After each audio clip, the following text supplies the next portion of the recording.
तो साथियों आ गए हैं आपके लिए इंडिया 16 का धमाकेदार रिवीजन लेके। एग्जाम से पहले कर लेना, मार्क्स पक्के आ जाएंगे। सर हम कैसे पढ़ेंगे इंडिया 16 को? साथियों आपके लिए प्यारे प्यारे हमारे जो कंसेप्ट नोट्स हैं उसे हम यूज़ करेंगे। तो अगर कंसेप्ट नोट्स में मैं आपको दिखाऊं तो सबसे पहले इंडेक्स में मैंने आपको बता रखा है कि आपको किस सीक्वेंस में टॉपिक पढ़ने हैं। तो सर हम पार्ट 2 में असेट बेस कैटेगरी में इंडिया 16 को हमने डाला है,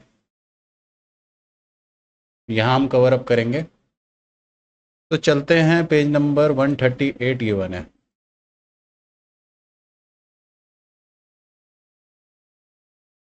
इसके साथ साथ साथियों क्वेश्चन बैंक हम यूज़ करेंगे और बोर्ड नोट्स जो हैं वो हम यूज़ करेंगे। सर क्या ये हमें मिल जाएंगे? सर बनाया आपके लिए ही है तो आपको ही मिलेंगे, ऑब्वियस सी बात है। बस प्यारे प्यारे थोड़े से कमेंट दे दो जिससे दिल खुश हो जाए। क्या बात है। तो sir India 16 property plant and equipment start करते हैं। सर 8 मार्क्स का ये टॉपिक आपके एग्जाम में आता है, एग्जामिनर का फेवरेट टॉपिक है। और ये एक फाउंडेशन इंडेक्स है जो बाकी इंडेक्स में भी आपको हेल्प करता है। जैसे इंडेक्स 38 को हम बोलते हैं इसका भाई है, तो आपने ये कर लिया तो इंडेक्स 38 ऑटोमेटिकली हो जाएगा। क्या बात है सर, स्टार्ट कराओ सर। बिल्कुल। तो देखो इस इंडेक्स में टोटल 12 कंसेप्ट हैं साथियों। ठीक है, ठीक है, ये रोड मैप है। तो हमारा जो सेशन है वो बिल्कुल एग्जाम वाला सेशन है। ठीक है, तो हम एग्जाम ओरिएंटेड पढ़ेंगे, जो फालतू स्क्रैप कचड़ा चीज़ें हैं वो हम हटा देंगे। Thank you sir, most welcome. तो देखो इंट्रोडक्शन में हम सबसे पहले डेफिनेशन पढ़ेंगे इसकी, प्रॉपर्टी प्लांट एंड इक्विपमेंट की। सर इसकी डेफिनेशन आपके लिए कोई नई नहीं है, आप इंटर में एएस में भी पढ़ के आए हो, वही डेफिनेशन है। सर एक बार बता दो, बता देते हैं। देखो प्रॉपर्टी प्लांट एंड इक्विपमेंट होता क्या है, एक टेंजिबल आइटम है। ठीक है, जिसे आप छू सकते हो, ठीक है, देख सकते हो अपनी प्यारी आंखों से।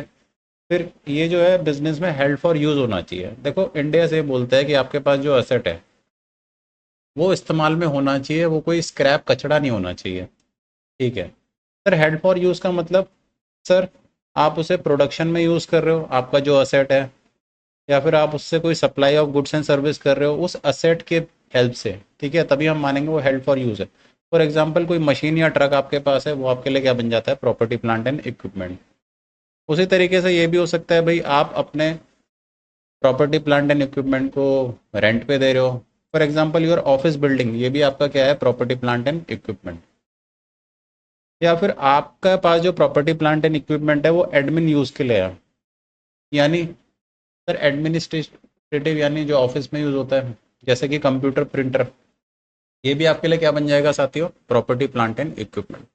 तो मैंने एग्जाम्पल भी दे दिए और उसका यूज़ भी बता दिया क्या क्या हो सकता है। तो साथियों कुछ ना कुछ यूज़ होना चाहिए, बिना यूज़ की चीज़ लाइफ में बेकार होती है। इंडियस यही बोलता है कि यूज़ में है तो ही वो आपके लिए प्रॉपर्टी प्लांट एंड इक्विपमेंट है, और नहीं है तो उसे प्रॉपर्टी प्लांट एंड इक्विपमेंट की डेफिनेशन से कहाँ क्या करो? बाहर करो। फिर साथ में ये लिखा है कि it is use for more than one period. तो नॉर्मली ये बोला जाता है कि ये जो असेट आपके पास है जिसे आप यूज़ कर रहे हो, ये मोर देन वन पीरियड, आप 1 साल ले सकते हो कि 1 साल से ऊपर इसका यूज़ होना चाहिए। तो साथियों ये 3 कंडीशन सेटिस्फाई होने के बाद कोई भी असेट आपका क्या बन जाएगा? प्यारा प्यारा पीपीई बन जाएगा। इसके बाद एक चीज़ और आती है इसमें, बियरर प्लांट। कौन सा प्लांट है साथियों? Bearer plant. Sir bearer plant के लिए मैं थोड़ा सा आपको इस टेबल पे ले जाऊंगा। अब साथियों ये बियरर प्लांट का कंसेप्ट इसलिए आया, देखा गया कि कुछ बिजनेसमैन एग्रीकल्चर बिजनेस में है। एग्रीकल्चर बिजनेस हल्के में मत लेना, बहुत पैसा है एग्रीकल्चर बिजनेस में। तो उनके पास बायोलॉजिकल असेट होती है, जैसे कि गाय भैंसे, मुर्गी। अब अपनी मुर्गी क्या देती है? सर वही देती है, आमलेट वाले अंडे। तो मुर्गी हो गई लिविंग प्लांट। सर मुर्गी लिविंग प्लांट है? नहीं साथियों, मुर्गी तो एनिमल है। ठीक है, और लिविंग प्लांट क्या हो गया साथियों? जैसे किसी ने आम के बाग लगा रखे हैं, तो वो जो आम के पेड़ है वो क्या बन जाएंगे? Living plant. और मुर्गी क्या बन गई साथियों? एनिमल। तो साथियों लिविंग प्लांट जो है, इंडिया 16 ये बोलता है कि ये आपका बियरर प्लांट हो सकता है, नॉन बियरर प्लांट हो सकता है। सर मतलब देखो साथियों, जो किसान है, एग्रीकल्चरिस्ट है, उसके लिए जो आम का पेड़ है वो उसके लिए एक मशीन है, एक तरीके से, जो उसको डेली हर साल क्या दे रहा है? सर मीठे मीठे आम दे रहा है। तो इंडिया 16 बोलता है कि ये जो बियरर प्लांट है जिसे हम आम कह रहे हैं, आम का पेड़, ये इंडिया 16 में आएगा प्रॉपर्टी प्लांट एंड इक्विपमेंट। और बाकी जो नॉन बियरर प्लांट है, ये वो होता है साथियों, जैसे गेहूं की धान हो गई, चावल की धान हो गई। अगर किसी को खेती के बारे में पता हो तो ये साथियों ऐसा नहीं होता एक बार लगा दिया और लाइफ टाइम आपको खाने को मिल रहा है, नहीं। ये क्या होता है, हर साल ये लगता है, हर साल इसकी कटाई होती है। तो वो हो जाएगा आपका नॉन बियरर प्लांट। और बियरर प्लांट यानी एक बार लगाओ, लाइफ टाइम मौज लो। जैसे आप अभी कोशिश कर रहे हो कि सीए में एक बार मेहनत कर लो और लाइफ टाइम मौज लो, वैसे ही। बिल्कुल सर। तो PP also include bearer plant, example में ध्यान रखना आम का पेड़। ये क्या होता है, लिविंग प्लांट जिसका यूज हो रहा है इन प्रोडक्शन और सप्लाई ऑफ एग्रीकल्चर प्रोड्यूस। क्या है हमारा, मैंगो। ठीक है, मोर देन वन पीरियड इसका यूज होना चाहिए। As a remote likelihood. Remote likelihood का मतलब, अब ये सर इंडियस ना थोड़ा सा अंग्रेज ज़्यादा बनता है। रिमोट लाइकलीहुड का मतलब होता है लेस पॉसिबल। मतलब इसके बहुत कम चांस हैं कि आप इसे as a agriculture produce sale करो, यानी पूरे आम के बाग को ही बेच दो, पेड़ के ही बेच दो, इसके चांसेस बहुत कम होते हैं। बस ये इतनी सी बात बोलता है। तो डेफिनेशन में ज़्यादा घुसने की जरूरत नहीं है आपको। ठीक है, एग्जाम ओरिएंटेड बात भी आपको बताऊंगा कि कौन सी बातें आपको पता होनी चाहिए। तो डेफिनेशन ऊपर ऊपर से भी आपको पता हो तो चल जाएगा, बाय हार्ट याद करने की जरूरत नहीं है। बिल्कुल सर। लेकिन एक कंसेप्ट याद रखना, बियरर प्लांट और नॉन बियरर प्लांट क्या होता है, बेसिक डिफरेंस पता होना चाहिए। डेफिनेशन बाय हार्ट याद करने की जरूरत नहीं है। सर हमें डेफिनेशन पता लग गई। अब दूसरी बात इंडिया से बोलता है कि जब डेफिनेशन आपको पता लग गई, अब आप ये देखो कि आप इसे बुक्स में कब लेके आओगे। कब लेके आएंगे सर, आरती उतार के लेके आएंगे। हाँ जी, आरती उतार के लेके आएंगे। देखो कैसे उतरती है आरती। ये बोलता है कि सबसे पहले तो आपका जो असेट है, आप इसे बुक्स में जब भी लेके आओगे जब ये डेफिनेशन ऑफ पीपी मीट करेगा, जो अभी हमने ऊपर पढ़ी है। इसका कुछ ना कुछ फ्यूचर इकोनॉमिक बेनिफिट होता है साथियों। ये इंडेज बड़ा मतलबी है। ये बोलता है कि जिस चीज़ से आपको बेनिफिट होता है उसी को अपने पास रखो, उसी को बुक्स में लेके आओ, और जिससे आपको कोई बेनिफिट नहीं है तो बुक्स में मत लेके आओ। यानी ये मतलबी इंडेस है। और साथ में ये कह रहा है जो कॉस्ट है वो रिलायबली मेजर हो जाए। जो भी इंडेस आप बुक्स में लेके आ रहे हो वो जब भी लेके आओ पाओगे जब उसकी कॉस्ट आपको पता होगी। तो ये बेसिक रिकॉग्निशन क्राइटेरिया है सर। एग्जाम के लिए इम्पोर्टेंट है साथियों। बस आपको ऊपर ऊपर से पता होना चाहिए, बाय हार्ट याद नहीं करना। अभी भी बता रहा हूँ, जहाँ याद करना होगा वहाँ आपको बता दूंगा। सर हमें डेफिनेशन पता लग गई, हमें ये भी पता लग गया बुक्स में कब लेके आना है। अब सर हमें ये तो बता दो, जो आपने अभी अभी बताया कि इसकी कॉस्ट जो है रिलायबली मेजर कर सके, लेकिन सर करनी कैसे है ये भी तो बताओ। अब वो आपको बताऊंगा, मेजरमेंट। तो एग्जामिनर का मोस्ट मोस्ट इंपॉर्टेंट एरिया है मेजरमेंट। वो मेजरमेंट में सम पूछता है आपसे। हमेशा याद रखना कि जो प्रॉपर्टी प्लांट एंड इक्विपमेंट है वो डे वन पे हमेशा कॉस्ट में मेजर होगा। ठीक है, अगर क्वेश्चन में आपको फेयर वैल्यू भी दे रखी हो और कॉस्ट भी दे रखी हो तो हमेशा कॉस्ट लेना। एमसीक्यू के लिए बता रहा हूँ। अब देखियो साथियों, किसी भी चीज़ को लाने के कई सारे तरीके होते हैं, है ना। जैसे लाइफ पार्टनर बनाने के कई सारे तरीके होते हैं।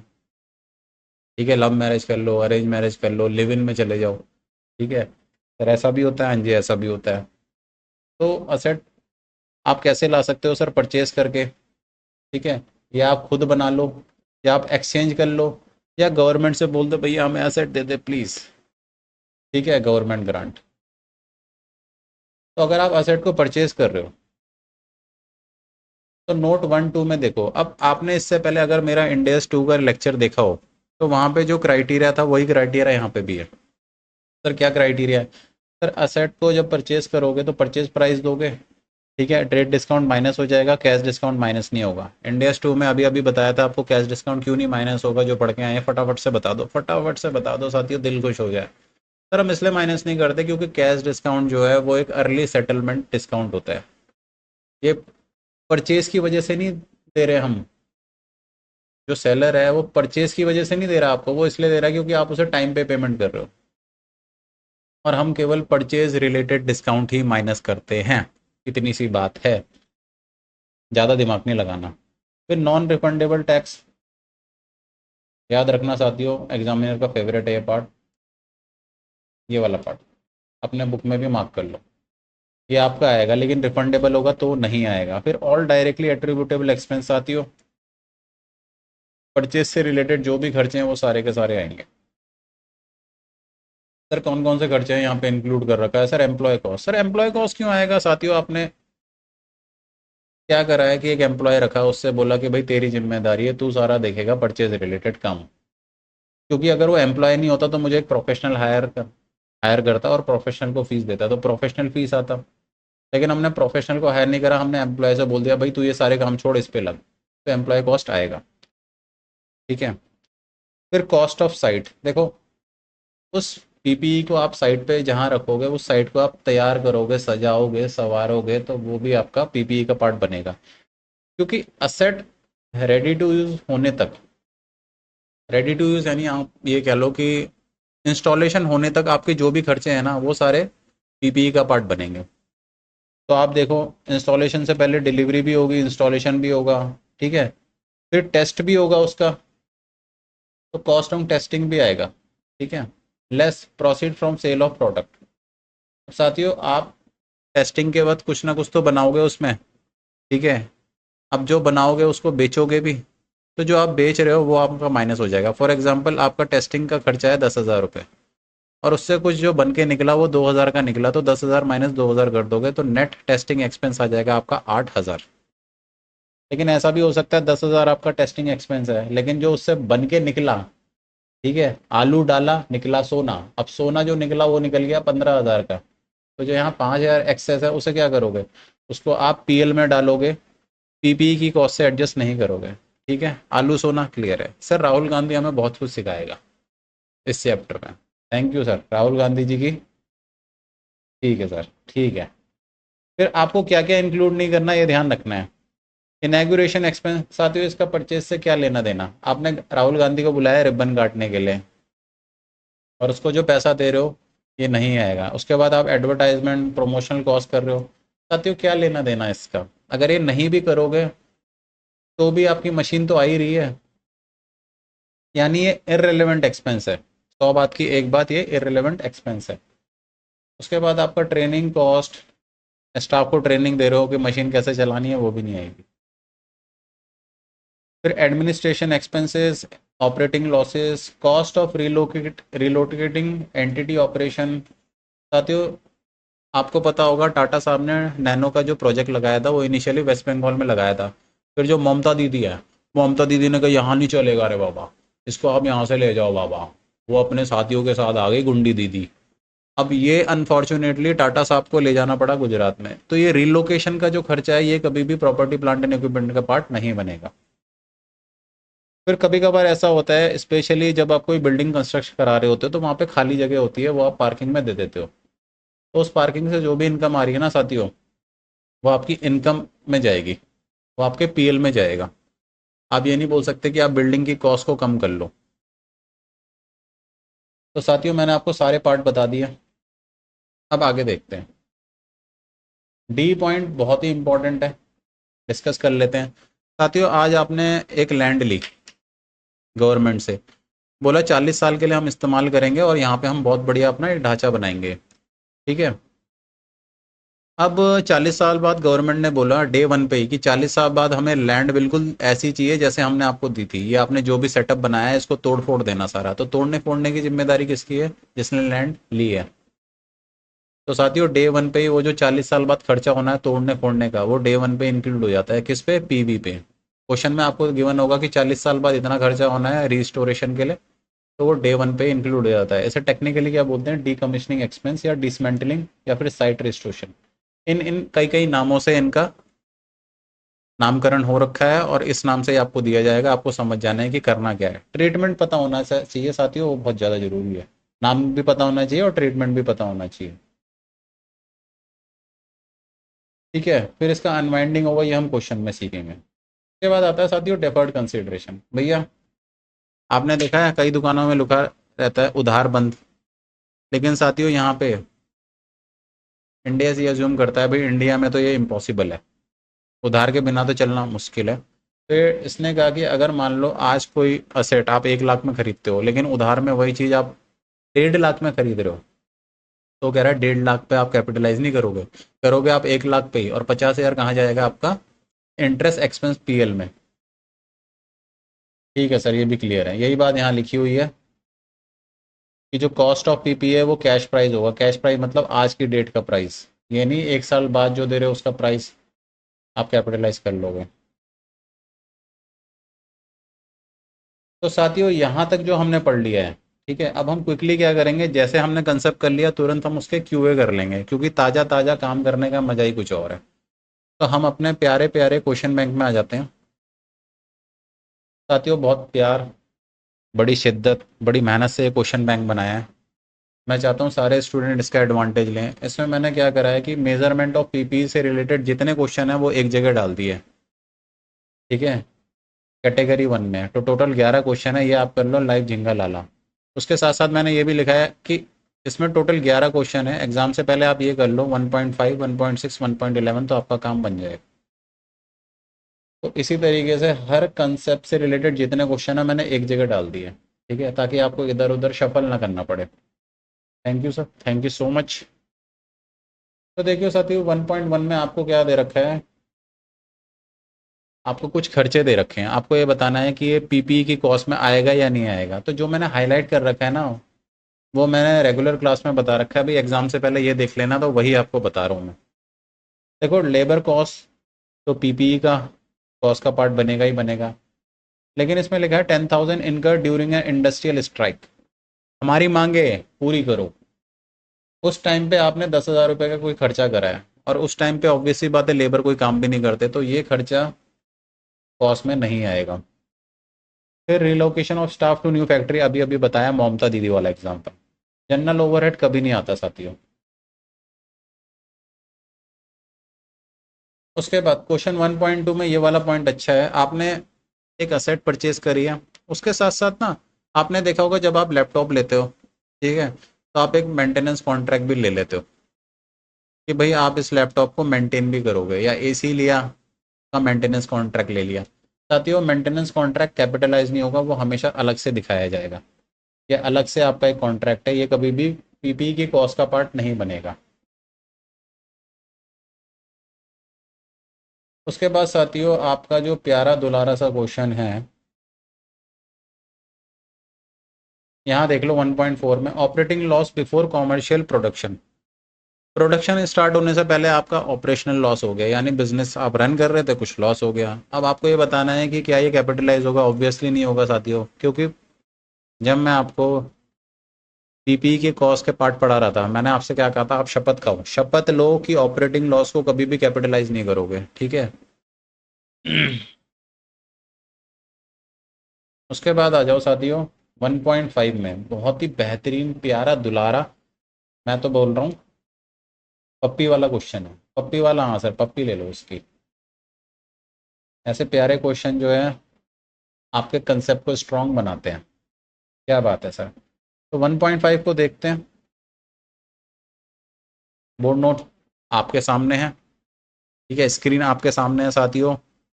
आंखें चौड़ी करके कान बड़े बड़े खुले रख के इस क्वेश्चन को देखेंगे समझेंगे। पहले क्वेश्चन समझाते हूँ साथियों। साथियों आपने एक साइट चालू करी है जिस पे आपने एक लैंड ली है 10 मिलियन की, 10 मिलियन यानी 100 लाख, और इस पे आपने 1 मिलियन का लीगल एक्सपेंस भी किया है। अपने वकील साहब को 10 लाख रुपए भी दिए हैं, महंगा वकील है भाई। लैंड लेने के बाद तुरंत आपने काम चालू करा दिया 1 मई 2001 को, और ये सारे आपको खर्चे दे रखे हैं साथियों, ठीक है। उसके बाद ये बोला गया है कि ये जो फैक्ट्री है ये 30 नवंबर 2001 को कंप्लीट हो गई है। तो साथियों 1 मई से 30 नवंबर 2001 तक के जितने भी खर्चे हैं वो आप कैपिटलाइज कर लेना, ठीक है साथियों। तो हम यहाँ पे देखते हैं क्वेश्चन में। सबसे पहले अपने आंसर में ये कंस्ट्रक्शन पीरियड जरूर लिख लेना साथियों, क्योंकि इसे ना लिखने की वजह से सिल्ली मिस्टेक होती है, तो it is important to write in exam. उसके बाद साथियों देखो यहाँ पे लैंड की कॉस्ट आ गई, ये खर्चे दे रखे हैं, ये सारे आप लिख दोगे। इसमें जो यूनिक पॉइंट है वो आपको मैं बता देता हूँ। एम्प्लॉय कॉस्ट दे रखा है। अब एम्प्लॉय कॉस्ट आपकी कितनी है साथियों, क्वेश्चन में देखते हैं। एम्प्लॉय कॉस्ट आपको क्वेश्चन में दे रखी है 2 लाख पर मंथ। आपको ये देखना है कि आपका जो कंस्ट्रक्शन पीरियड है वो कितने महीने का है। 1 मई से 30 नवंबर, यानी 7 महीने का आपका कंस्ट्रक्शन ड्यूरेशन है। तो जितने भी आप एक्सपेंस बियर कर रहे हो, लेबर एक्सपेंस दे रहे हो, वो 7 महीने के लिए ही, 7 महीने के लिए ही कैपिटलाइज करोगे। तो अगर आप यहाँ देखो, जो वर्कर तो आप वेजेस दे रहे हो वो 2 लाख पर मंथ है, तो 7 महीने का कितना हो जाएगा, 14 लाख। फिर जो डायरेक्ट ओवरहेड है ये भी 7 महीने के लिए आप लिखोगे, ठीक है। हम यहाँ डायरेक्ट ओवरहेड का पॉइंट देख लेते हैं।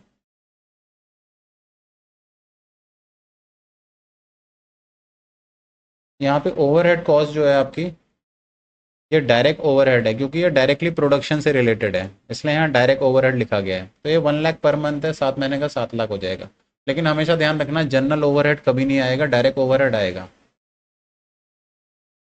फिर यहाँ पे लिखा है on going overhead allocated to construction project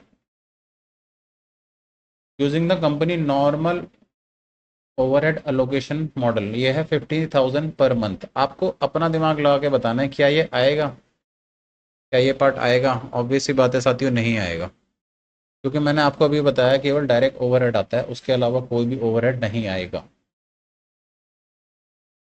अच्छा सर, हाँ जी।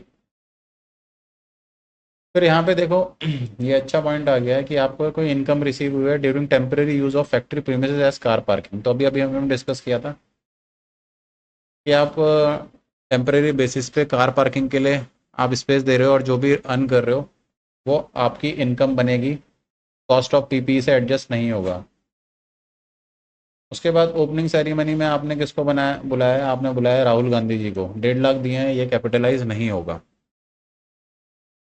उसके बाद साथियों यहाँ पे देखो, यहाँ पे क्वेश्चन में लिखा हुआ है डीकमीशनिंग एक्सपेंस।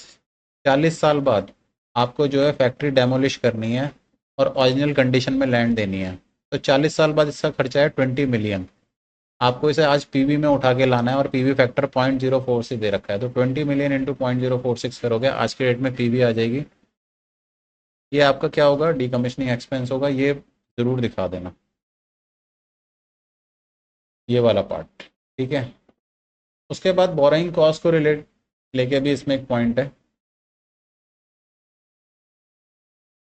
बोरोइंग कॉस्ट के लिए वैसे एक सेपरेट इंडियस 23 है, लेकिन अभी ये मोटा मोटा आप देख लो, आपने इंटर में भी ये पार्ट देख रहा है कि जो कंस्ट्रक्शन है वो आपने, अब अपनी जेब में तो इतना पैसा है नहीं, तो बैंक से लोन ले रखा है कितना, 17.5 मिलियन का, यानी 175 लाख का, यानी करोड़ में देखो तो 1,75 लाख का। अब इस पे आप इंटरेस्ट दे रहे हो 6%।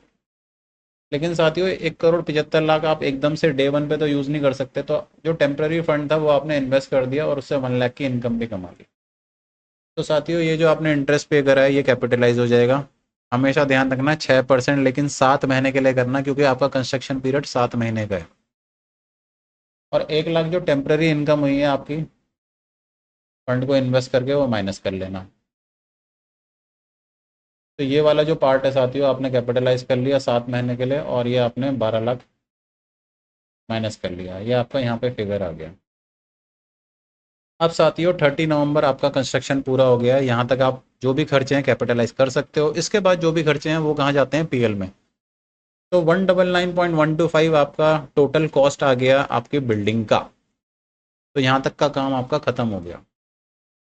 क्या क्वेश्चन ने आपसे यहीं तक की बात पूछी थी साथियों? क्वेश्चन ने आपसे कैरिंग अमाउंट ऑफ फैक्ट्री पूछा है 31 मार्च को, ठीक है। 30 नवंबर तक आपने इसकी वैल्यू निकाल ली, इसने 31 मार्च तक आपसे पूछा है। तो हमें डेप्रीशिएशन लगाना पड़ेगा। आप खुद अपना एक्स्ट्रा ऑर्डनरी दिमाग लगा के बताओ कि 30 नवंबर से 31 मार्च में कितना गैप है। सर 4 महीने का गैप है तो डेप्रीशिएशन लगाओ। लेकिन सर यहाँ पे एक खेल है, वो खेल बड़ा इंपॉर्टेंट है, उसी वजह से ये क्वेश्चन कुछ खास है। देखो साथियों, ये जो आपकी बिल्डिंग है इसको लेके क्वेश्चन में एक इन्फॉर्मेशन आपको दे रखी है, और वो यहाँ पर है।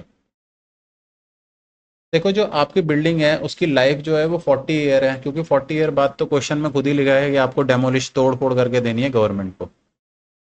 इसमें लिखा है जो इसकी रूफ है इसकी रूफ ना पक्का टीन वाली होगी, इसलिए लिखा है कि इसकी जो लाइफ है 20 ईयर है, यानी 20 ईयर बाद आपको रूफ जो है रिप्लेस करानी है। तो जो टोटल बिल्डिंग है उसमें से आपका रूफ वाला पार्ट कितना है, ये कह रहा है 30%। तो ये जो 30% पार्ट है इसकी लाइफ है कितनी, 20 ईयर। तो साथियों यहाँ देखो, ये जो टोटल कॉस्ट आई है आपकी, इसमें आपका बिल्डिंग का एक रूफ वाला पोर्शन है जो कि 30% कॉन्स्टिट्यूट करता है, और बिल्डिंग का जो अदर पार्ट है वो 70% है। जो 30% वाला है इसकी लाइफ कितनी है, इसकी लाइफ है 20 ईयर्स, और इसकी लाइफ है 40 ईयर्स। तो कोई मुझे बता सकता है जिसने इंडिया 16 पहले पढ़ा हो कि इस पार्ट को बोलते क्या हैं? साथियों इसको बोलते हैं कंपोनेंट अकाउंटिंग। जब एक पीपी में कुछ अलग अलग कंपोनेंट होते हैं, अलग अलग लाइफ होती है, तो यहाँ पे कंपोनेंट अकाउंटिंग का कंसेप्ट लगता है। कंपोनेंट अकाउंटिंग क्या बोलता है कि अगर आपकी असेट के अलग अलग कंपोनेंट है, अलग अलग लाइफ है, तो अकॉर्डिंगली उसे डेप्रिशिएट करो। कैसे डेप्रिशिएट करोगे, यहाँ पे देख लो। सबसे पहली बात तो जो मोस्ट इंपॉर्टेंट है, आपका जो टोटल कॉस्ट है ना, इसमें से लैंड हटा देना। आपने जो लैंड ली है उसकी कॉस्ट हटा देना, क्योंकि लैंड की इनफाइनाइट लाइफ होती है, ये कभी भी डेप्रिशिएट नहीं होती। ठीक है, सारी गड़बड़ी तो यही हो जाएगी, क्योंकि आप सारे अमाउंट पे डेप्रिशिएशन लगा दोगे। अब जो आपका 99.125 आया ना, इसमें 30% पार्ट आपका रूफ का है, 70% बिल्डिंग का है। जो 30% वाला पार्ट है ना, इसे आप कैलकुलेट कर लोगे और इस पे 4 महीने के हिसाब से डेप्रिसिएशन लगाओगे। ध्यान रखना इसकी लाइफ है 20 ईयर। और जो अदर बिल्डिंग वाला पार्ट है इसे भी अकॉर्डिंगली आप डेप्रिशिएट कर लोगे। तो साथियों डेप्रिसिएशन आ गया है हमारा। तो टोटल डेप्रिसिएशन जो आ गया है ये आप कैरिंग अमाउंट से माइनस कर लोगे 1.0738। फाइनली आपकी कैरिंग अमाउंट आ जाएगी। तो आप क्वेश्चन में देखोगे, क्वेश्चन में सारे ट्विस्ट खेल लिए हैं आईसीआई ने, इसलिए ये क्वेश्चन जो है आईसीआई का एक फेवरेट क्वेश्चन है। चलते हैं नेक्स्ट क्वेश्चन की तरफ। अगला कंसेप्ट यहाँ पे आपका कंपोनेंट अकाउंटिंग पे ही है। ठीक है, ये भी आईसीआई का एक बहुत अच्छा क्वेश्चन है। तो फटाफट से इस क्वेश्चन को भी देख लेते हैं, जो इसमें इंपॉर्टेंट पार्ट हैं। एक फ्लाइंग एयरवेज लिमिटेड एक कंपनी है, नाम से पता लग रहा है ये किसी एयरलाइन बिजनेस में है। अब इन्होंने पक्का कोई प्लेन वगैरह लिया होगा। ठीक है, इन्होंने कोई प्रोडक्शन लाइन चालू करी है in its aircraft part manufacturing shed. ठीक है, इन्होंने कोई प्रोडक्शन लाइन चालू करी है, मे बी कोई ये हेलीकॉप्टर वगैरह बना रहे हो, तो उससे रिलेटेड इनको ये सारे खर्चे दे रखे हैं। अब ये जो खर्चे दे रखे हैं ना, इनका ट्रीटमेंट तो आप आराम से कर लोगे, इनका ट्रीटमेंट करने में कोई दिक्कत नहीं है। इसमें ध्यान देने वाली बात यह है कि इन्होंने कंस्ट्रक्शन चालू करा है 1 अप्रैल 2001 को। कंस्ट्रक्शन चालू हो रहा है 1 अप्रैल 2001 को, और 31 मई 2001, 31 मई 2001 को क्या हो रहा है, ध्यान से देखो।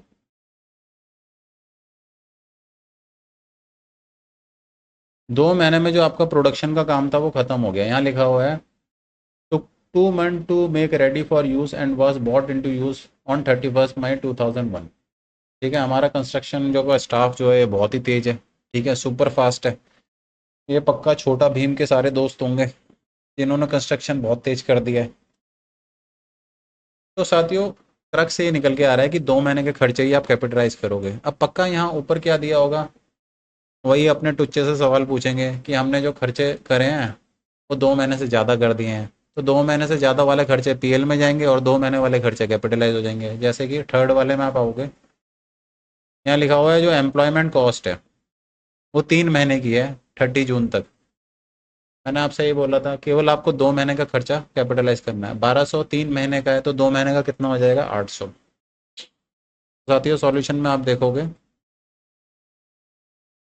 ये रहा, जो एम्प्लॉयमेंट कॉस्ट है ये 800 आ जाएगा। उसके बाद आप फर्दर देखोगे जो ओवरहेड है डायरेक्टली रिलेटेड टू कंस्ट्रक्शन। देखो बहुत इंपॉर्टेंट है, ओवरहेड जो है हमेशा कंस्ट्रक्शन से रिलेटेड होना चाहिए, तभी कैपिटलाइज हो जाएगा। अब यहाँ पे 900 का खर्चा दे रखा है। ठीक है, लेकिन इसमें कह रहा है नोट 2 में कि 3 लाख जो है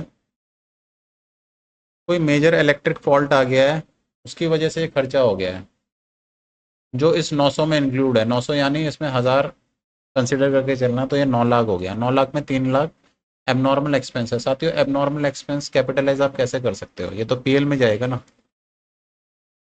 क्योंकि आप लाइफ में कोई भी गलती करोगे वो कभी भी कैपिटलाइज नहीं होगी, वो हमेशा कहाँ जाएगी? पीएल में जाएगी। उसके बाद आप इजीली ये पता लगा लोगे इसकी टोटल कॉस्ट कितनी है। साथियों, इसमें खेल ये है कि यहाँ पे भी कंपोनेंट अकाउंटिंग लग रहा है। ये समझ लो आईसीआई का फेवरेट है कंपोनेंट कंपोनेंट अकाउंटिंग, जिसमें टोटल कॉस्ट निकालने के बाद वो क्या बोलेगा कि इसमें कोई कंपोनेंट है उसकी वैल्यू दे देगा और उसकी लाइफ बता देगा, और जो बाकी कंपोनेंट है उसकी लाइफ तो पता ही है आपको। तो वो चीज़ यहाँ क्वेश्चन में कैसे दे रखी है वो देख लेते हैं। यहाँ पे दे रखा है, अगर आप फोर्थ पॉइंट पे आओगे, यहाँ पे दे रखा है 4 year after being use the production will require a major overall. यही होता है साथियों कि 4 साल बाद जो है हमें मेजर रिपेयर कराना है। ओवरऑल का मतलब ये होता है, वो जो मेजर हमें रिपेयर कराना है, ठीक है, 4 साल बाद, तो इसकी लाइफ होगी अब 4 साल, और उसका जो करंट प्राइस है 3 मिलियन यानी 30 लाख है।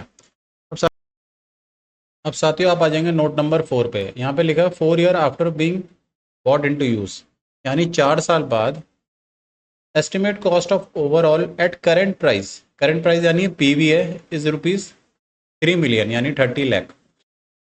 तो 4 साल बाद आपको 30 लाख रुपीज बियर करने। तो आपको पता है कि जो भी आपका डिकमीशनिंग लाइबिलिटी है वो पीवी पे लाके आज की डेट में रिकॉर्ड हो जाएगा। ये पहली बात तो ये क्लियर कर लेना, ये 3 मिलियन पीवी अमाउंट है, यहाँ लिखा हुआ है एट करेंट प्राइस। पहली चीज़ तो ये ध्यान रखना, यहाँ पे स्टूडेंट मिस्टेक करेंगे। दूसरी चीज़ यहाँ पे, ये साथियों जो 30 लाख का अमाउंट है पीवी पे, ये साथियों ऑलरेडी इंक्लूडेड है इस पे, जो आपकी ओवरऑल कॉस्ट निकली है। तो आपको इसे अलग से इंक्लूड नहीं करना, ये आपको ध्यान रखना है। आईसीआई ने क्या अजम्पशन ली है उसी हिसाब से हमें चलना है। तो यहाँ लिखा हुआ है assumption included in day one cost is debt 13,260। अब साथियों आपको पता ही है हमारा फिगर क्या चल रहा है, 1000 में चल रहा है, तो मैं केवल यहाँ पे 3000 लिखूंगा, ये ऑटोमेटिकली 30 लाख हो जाएगा। अब आपको इसे डेप्रिशिएट करना है 4 साल के लिए, 4 साल के हिसाब से। तो आप 10 मंथ का डेप्रिशिएशन लगाओगे करेंट ईयर के लिए, तो अकॉर्डिंगली आप क्या करोगे, 3000 इंटू 1/4, तो ये साथियों 1 साल का आ जाएगा। इंटू 10/12 करोगे तो ये आ जाएगा 10 महीने का। ये आपका डेप्रिशिएशन अमाउंट आ गया, ये आप यहाँ पे लगा दोगे। तो ये जो 3000 है ये आपका डे वन में इंक्लूड होगा। तो आप इसे डेप्रिशिएट करोगे। सर कितने महीने के लिए डेप्रिशिएट करोगे? देखो मई में आपका कंस्ट्रक्शन खत्म हो गया, तो मई से 31 मार्च में 10 महीने का गैप होता है, तो 10 महीने के लिए आप डेप्रिशिएट करोगे। कैसे कैलकुलेट करोगे? यहाँ कैलकुलेशन आपको दे रखी है, तो कैरिंग अमाउंट आ जाएगा। तो देखो साथियों 1326 में से 3000 जो आपका ओवरऑल वाला पार्ट था उसकी कंपोनेंट अकाउंटिंग आपने कर ली, ऐसी बैलेंस की भी कर लोगे, ये भी आपकी आ जाएगी। यहाँ पे जो आपकी एम्प्लॉय कॉस्ट लग रही है, तो रेडी टू यूज़ के बाद जो भी एम्प्लॉय कॉस्ट आपकी लगती है वो साथियों पीएल में जाती है। तो 400 आपका कहाँ जाएगा? पीएल में जाएगा, डेप्रिशिएशन यहाँ जाएगा। अब इसमें सबसे इंपॉर्टेंट है आपका अनवाइंडिंग का। मैंने अभी अभी आपको बताया था, जो आप डीकमीशनिंग एक्सपेंस डिस्कस कर रहे थे कि 40 साल बाद कोई खर्चा करना है रिस्टोरेशन एक्सपेंस, उसे आप पीवी में लेके आओगे। साथियों इसे हमें हर साल अनवाइंड करना होता है। आपको याद है फाइनेंशियल इंस्ट्रूमेंट अगर आपने पढ़ा हो, तो आपकी कोई लाइबिलिटी होती है उसे आप अनवाइंड करते हो, हर साल खोलते हो। तो साथियों यहाँ भी आपकी 1360 की कोई लाइबिलिटी है पीवी पे जो खड़ी है, आप इसे अनवाइंड करोगे और खोल के कहाँ ले जाओगे? 40 ईयर उस वैल्यू पे ले जाओगे जिस वैल्यू को पे आपको वो पे करनी है। ठीक है सर। तो साथियों देखो 10 महीने के लिए आपने इसे खोला है, तो ये आ गया 56.67, ये आपका कहाँ जाएगा? पीएल में जाएगा। ये सेम चीज़ आप फाइनेंशियल लाइबिलिटी में भी पढ़ते हो, इसलिए अगर आप देखो पे ना, तो सबसे पहला जो मैंने टॉपिक रखा है वो फाइनेंशियल इंस्ट्रूमेंट ही रखा है।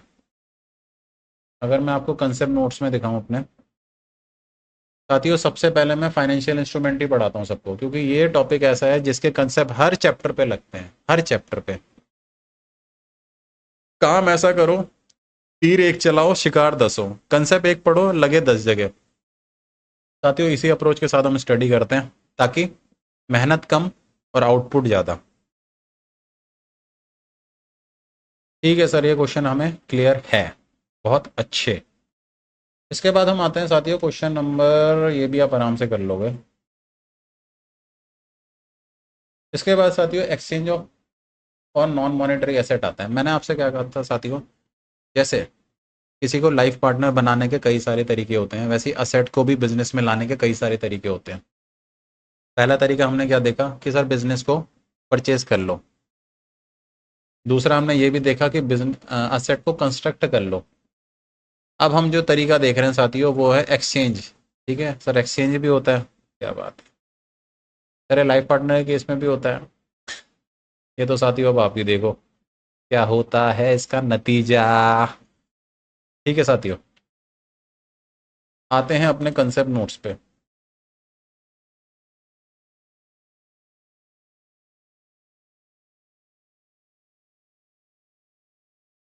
साथियों जब भी कोई आप असेट लेते हो, मैं आपको नॉर्मली बताऊं, जो आप असेट लेके आ रहे हो उसके कितने पैसे आप दे रहे हो उस असेट के, उसी वैल्यू पे वो असेट रिकॉर्ड होगा। बिल्कुल सर, उसी वैल्यू पे होगा। लेकिन इस टाइम क्या है, आप कुछ जो दे रहे हो वो अपना असेट दे रहे हो, तो जो आप असेट दे रहे हो उसकी कुछ ना कुछ फेयर वैल्यू होगी, उस फेयर वैल्यू पे आपका इनकमिंग असेट रिकॉर्ड होगा।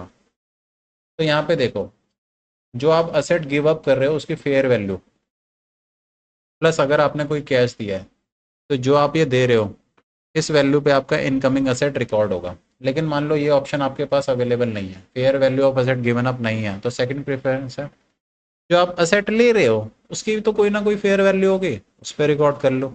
ठीक है सर।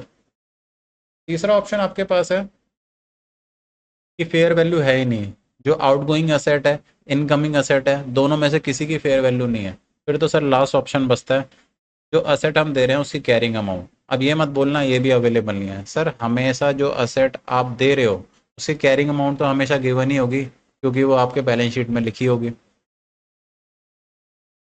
प्लस अगर आपने कोई भी कैश पे किया है तो साथियों इससे रिलेटेड एक क्वेश्चन है, उसको सटा सट से हम कर लेते हैं। तो 1.8 देख लो। 1.8 आपसे क्या कह रहा है कि आपके पास कोई लैंड एंड बिल्डिंग है, ठीक है, जिसकी वैल्यू है 10 मिलियन, यानी 100 लाख जो है इसकी वैल्यू है, और साथियों ये कैरिंग अमाउंट है इसकी, और इसकी जो फेयर वैल्यू है वो है 15 मिलियन यानी 150 लाख। अब ये जो लैंड एंड बिल्डिंग है ना, इन्होंने एक्सचेंज कर ली इसको एक प्राइवेट जेट से। ये पक्का शौकिया होगा विजय माल्या भाई का। विजय माल्या ने भी बहुत जेट वगैरह लिए थे। बिल्कुल सर। अभी जो जेट लिए है ना, इसकी फेयर वैल्यू आपको दे रखी है 20 मिलियन, और इसके साथ साथ आपने 3 मिलियन कैश में भी दिया है। क्या बात है सर, हमारे ऐसे दिन कब आएंगे। तो साथियों सिंपल सी बात है, जो आप असेट दे रहे हो उसकी फेयर वैल्यू 15 मिलियन है और कैश दे रहे हो 3 मिलियन, तो इस वैल्यू पे इनकमिंग असेट रिकॉर्ड होगा, यानी 18 मिलियन पे कैश आपने दे दिया 3 मिलियन। और हमेशा ध्यान रखना, जो आपका आउटगोइंग असेट है उसे आप डी रिकॉग्नाइज करोगे हमेशा कैरिंग अमाउंट पे, हमेशा। तो जो आपका आउटगोइंग असेट है उसने 10 पे आपने रिकॉर्ड कर लिया, और जो भी आपका बैलेंसिंग फिगर आएगा वो आपका प्रॉफिट लॉस बन जाएगा, बस। सर के एग्जाम में क्वेश्चन आ सकता है, आ सकता है साथियों। अभी मैं आपको वही पार्ट करा रहा हूँ जो एग्जाम में आता है।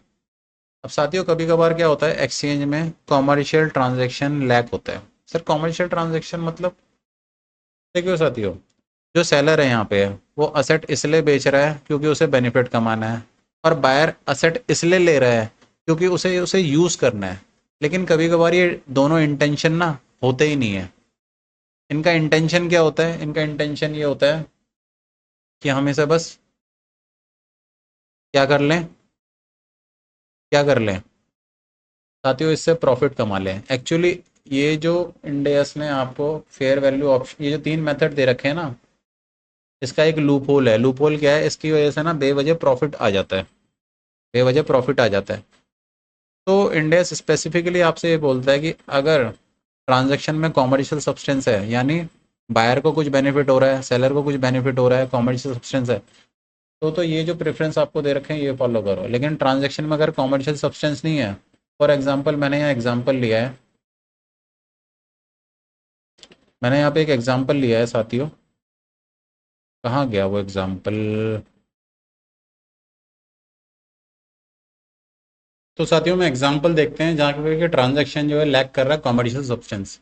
इसका मतलब ये है जो बायर है, ना तो बायर को इस ट्रांजैक्शन से कोई बेनिफिट होने वाला है, और जो सेलर है उसको भी कोई बेनिफिट नहीं होने वाला। तो ये बस एक फॉर्मेलिटी के लिए ट्रांजैक्शन कर रहे हैं। अब सर ट्रांजैक्शन कर क्यों रहे हैं? देखो, हमने जो एक्सचेंज ऑफ असेट में प्रोविज़न पढ़ा है, क्या पढ़ा है कि जो हमारे पास इनकमिंग असेट है वो रिकॉर्ड होती है fair value of asset given up, और जो डी रिकॉग्नाइज होती है वो किस पे होती है?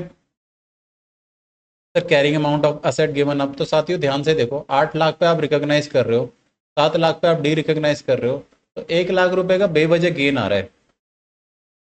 तो इंडेस ये कहता है कि अगर आपका ट्रांजैक्शन ट्रांजैक्शन में कोई कॉमर्शियल सब्सटेंस नहीं है, कोई कॉमर्शियल एक्टिविटी नहीं हो रही, ठीक है, और फॉर्मेलिटी के लिए एक्सचेंज हो रहा है,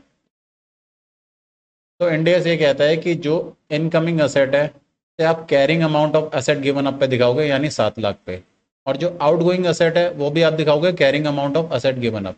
तो 7 लाख पे ही इनकमिंग असेट रिकॉर्ड होगा और 7 लाख पे ही आउटगोइंग असेट जो है वो डी रिकॉग्नाइज होगा। तो अल्टीमेटली यहाँ पे कोई प्रॉफिट लॉस बुक नहीं होगा। ये साथियों जनरल एंट्री है, ये कर रखे हैं यहाँ पे, ठीक है।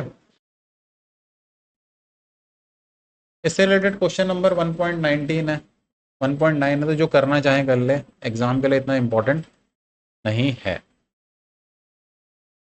उसके बाद साथियों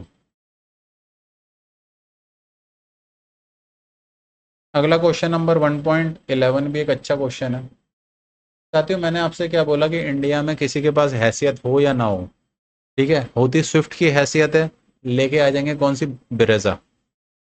यही होता है। कैसे लाते हैं सर? इंस्टॉलमेंट पे। यही सीन यहाँ पे भी हो रहा है क्वेश्चन में।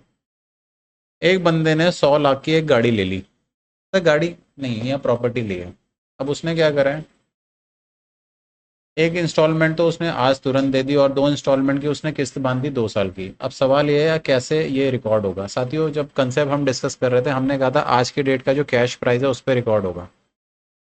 अब प्रॉब्लम ये है इस क्वेश्चन में आज की डेट का कैश प्राइस नहीं दे रखा, जो टोटल हम पेमेंट कर रहे हैं over the period of 2 year, जो 3 इंस्टॉलमेंट है वो हमें दे रखा है। तो कैश प्राइस इसमें कैसे निकालेंगे देख लेते हैं साथियों। कैश प्राइस हम ऐसे निकालेंगे कि जो हम टोटल पेमेंट कर रहे हैं ओवर द 3 ईयर, इसका पीवी हम निकाल लेंगे। तो पीवी कितना आ गया? 95 लाख। सर ये एएफएम में आपने बहुत सारे क्वेश्चन कर रखे हैं, वही है। अब साथियों हमें क्या करना है, हमने ये तो पता लगा लिया कि 95 लाख पे असेट हमारा रिकॉर्ड होगा डे 1 पे, तो 95 लाख इसकी ओपनिंग वैल्यू आ गई, ठीक है। फिर डे 1 पे जो आपने पेमेंट करी है उस पर तो इंटरेस्ट निल है, कुछ नहीं लगेगा। आपने पेमेंट कर दिया, आपका क्लोजिंग आ गया। ये फॉर्मेट देख के आपको कुछ पुरानी भूली भटकी यादें याद आ रही हैं? हाँ सर, फाइनेंशियल इंस्ट्रूमेंट में ऐसे ही बना देते हैं। इसके बाद साथियों इस पे इंटरेस्ट लग जाएगा, 1 साल हो गया तो इंटरेस्ट तो लगेगा ही। आपने पेमेंट कर दी, क्लोजिंग आ गया, फिर दोबारा इंटरेस्ट लगा, पेमेंट करी, क्लोजिंग आ गया। साथ ही आपको ये पता लग गया इंटरेस्ट कितना है। सर इंटरेस्ट तो हमें वैसे ही पता लग रहा है, 95 लाख क्या है आपका? 95 लाख आपका क्या है साथियों यहाँ पे? डे 1 का कैश प्राइस है और टोटल आप पेमेंट कर रहे हो 1 करोड़ की, तो 5 लाख का तो इंटरेस्ट अमाउंट है। साथियों इंटरेस्ट अमाउंट पता तो लग रहा है, लेकिन हमें ये पता करना था कि फर्स्ट ईयर के एंड में और सेकंड ईयर के एंड में कितना है, क्योंकि इसी के बेस पे जनरल एंट्री पास होती है। डे 1 पे एंट्री पास हो जाएगी कि भाई आपने इतना पे कर दिया है, इतना आउटस्टैंडिंग है। फिर ईयर 1 के एंड में जो आपने यहाँ इंटरेस्ट एक्सपेंस निकाला है ना साथियों, टेबल बना के, अब ये जनरल में काम आएगा। देखो जो आप टोटल पेमेंट कर रहे हो ना 33 की, इसमें इंटरेस्ट भी है और जो आउटस्टैंडिंग अमाउंट है वो भी है, तो ये आपने जनरल के फॉर्म में दिखा दिया। ऐसे सेकंड ईयर के एंड में दिखा दोगे, काम हो जाएगा। तो साथियों मैनी मैनी कॉन्ग्रेचुलेशन, हमारा इनिशियल मेजरमेंट हो गया है। इनिशियल मेजरमेंट यानी डे 1 पे कोई भी असेट को कैसे रिकॉर्ड करा जाए। अब हम आगे देखेंगे इस टॉपिक में सब्सिक्वेंट मेजरमेंट। डे 1 के बाद अब हर साल के एंड में हमें असेट को रिकॉर्ड करना है, कैसे करेंगे? सब्सिक्वेंट मेजरमेंट हमें बताता है कि आपके पास दो ऑप्शन है, आप कॉस्ट मॉडल यूज़ कर लो या रिवैल्यूएशन मॉडल यूज़ कर लो। कॉस्ट मॉडल में तो जो हमने जिस वैल्यू पे लिया है उस पर डेप्रिसिएशन लगाते रहो, और जो भी कैरिंग अमाउंट आएगी उस वैल्यू पे दिखाते रहो, कोई दिक्कत ही नहीं है। रिवैल्यूएशन मॉडल में क्या होता है साथियों, हम फेयर वैल्यू चेक करते हैं, और जो फेयर वैल्यू चल रही होगी उस पर हम उसे रिकॉर्ड करेंगे। रिवैल्यूएशन मॉडल के फर्दर कुछ क्राइटेरिया हैं वो समझ लो। तो जो एग्ज़ाम ओरिएंटेड है वो मैं आपको बताऊंगा। यहाँ देखो साथियों, रिवैल्यूएशन मॉडल में क्या होगा कि आपकी असेट पे आपको या तो गेन होगा या लॉस होगा। ठीक है, आपने कोई 10 लाख की असेट ली है,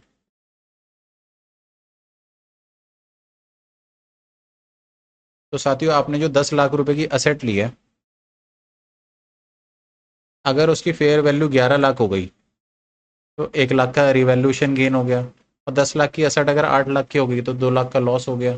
तो उसका ट्रीटमेंट कैसे होगा वही हम यहाँ पे समझेंगे। बिल्कुल सर। तो साथियों हमने ये समझ लिया कि रिवैल्यूएशन गेन क्या होता है, रिवैल्यूएशन लॉस क्या होता है, ये तो एक बच्चा भी बता देगा। लेकिन यहाँ पे जो समझने वाली बात है कि रिवैल्यूएशन गेन का ट्रीटमेंट क्या होगा। इंडिया से ये बोलता है कि ये जो गेन है ये अनरियलाइज गेन है, एक्चुअल में आपके पास कोई पैसा नहीं आया, तो इस गेन को आप डालो ओसीआई एनआर में। ठीक है, और जो लॉस हुआ है उसमें कंसेप्ट कहता है कि लॉस को आप पीएल में डाल लो, हमें मंजूर है। यानी यहाँ पे लग रहा है साथियों प्रूडेंस कंसेप्ट। प्रूडेंस कंसेप्ट क्या कहता है, लॉस को तो रिकॉग्नाइज कर लो, गेन को रिकॉग्नाइज मत करो। लेकिन ये गेन को रिकॉग्नाइज कहाँ कर रहा है, ओसीआई एनआर अकाउंट में। ठीक है, अज्यूमिंग ओसीआई के बारे में सबको पता है, नहीं पता है तो एक सेपरेट वीडियो है ओसीआई के बारे में डिटेल में, वहां देख लेना। अब साथियों लाइफ में एक ही बार थोड़ी ना होगा रिवैल्यूएशन गेन या रिवैल्यूएशन लॉस, दोबारा भी होगा, दोबारा भी मेजरमेंट होगी। तो अब मैं आपको यहाँ पे एक ट्रिक बता रहा हूँ। ठीक है, इस ट्रिक से ये टॉपिक आपके ग्रिप में आ जाएगा। सर क्या ट्रिक है बताओ फटाफट। तो सुनो साथियों, जब दोबारा आप सेकेंड टाइम रिवैल्यूएशन गेन करोगे, देखो फर्स्ट टाइम आपको रिवैल्यूएशन गेन आया था, दोबारा जब आपने कैलकुलेट करा दोबारा रिवैल्यूएशन गेन आ गया, तो साथियों फिर ओसीआई एनआर में जाएगा। तो देखो सब्सिक्वेंट रिवैल्यूएशन गेन आया, ठीक है, और पहले भी आपका गेन ही था, तो सारे गेन कहाँ जाएंगे, ओसीआई एनआर में। ठीक है, अब देखो सब्सिक्वेंट लॉस आ गया, रिवैल्यूएशन लॉस, और पहले भी रिवैल्यूएशन लॉस था, तो साथियों ये कहाँ जाएगा, पीएल में। तो मैंने आपको एक ट्रिक बता दी है इसमें, सबसे पहले ना, पहले गेन हुआ था दोबारा से गेन हुआ तो कहाँ जाएगा, पहले लॉस हुआ दोबारा लॉस हुआ तो कहाँ जाएगा, पहले इस तरीके से याद रखो। अब मैं आपको बताऊंगा इसका मास्टर स्ट्रोक, जो जहाँ इंस्टीट्यूट खेलता है। इंस्टीट्यूट क्या खेलेगा, देखो पहले आपको गेन हुआ है, पहले आपको गेन हुआ है और दोबारा आपको क्या हुआ है साथियों, लॉस हुआ है सब्सिक्वेंट रिवैल्यूएशन में। तो आपसे इंस्टीट्यूट पूछेगा यहाँ, फिर पहले आपको लॉस हुआ था और दोबारा गेन हो गया तो यहाँ, तो ये वाला जो पार्ट है जो मैंने टिक लगा रखा है, इस पार्ट को अब हम समझेंगे। यानी जहाँ पे क्रॉसिंग हो रही है, क्रॉसिंग का मतलब पहले गेन दूसरे टाइम पे लॉस, पहले लॉस दूसरे टाइम पे गेन। तो मैं आपको ले जाऊंगा अपने प्यारे से बोर्ड नोट्स पे। अब यहाँ पे आ जाओ साथियों, ये दो पार्ट मैंने आपको समझा दिए हैं अभी अभी, मैं आपको यहाँ समझा रहा हूँ। देखो साथियों पहले आपको क्या हुआ है, पहले गेन हुआ है 50 का, 50 रुपीज़ का रिवैल्यूएशन गेन हुआ है, कहाँ चले जाएगा, ओसीआई एनआर में। दोबारा आपने कैलकुलेट करा आपको लॉस हो गया 80 का। अब ध्यान से सुनो यहाँ पे कैच है, यहाँ पे मैं थोड़ा टाइम भी लूंगा।